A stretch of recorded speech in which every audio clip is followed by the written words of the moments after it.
Hi, my name is Mary Oquendo. I am an advanced crystal master, co-owner of Hands and Paws Reiki for All in New Milford, Connecticut.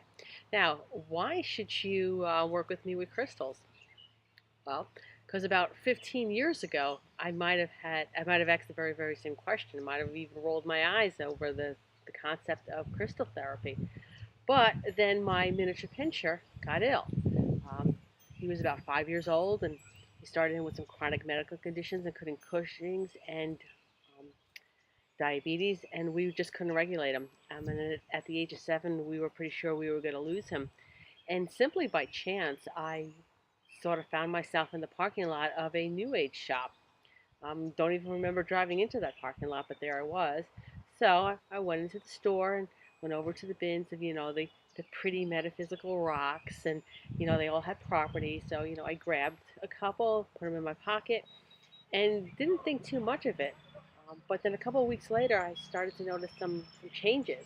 And just out of sheer curiosity, I Googled them and found that the changes that I was experiencing corresponded exactly to the stones I had chosen. So that kind of got my attention, and started to look into a little bit of research into learning more about stones.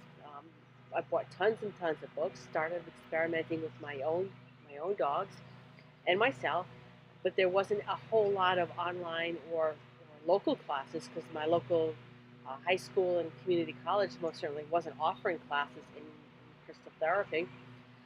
So a couple years into it, I came across an online program and studied with Stephanie Moon of the Hibiscus Moon Academy, which is an absolutely awesome program. So here I am about 15 years later, working with crystals and offering my guidance as well as some online programs for it. And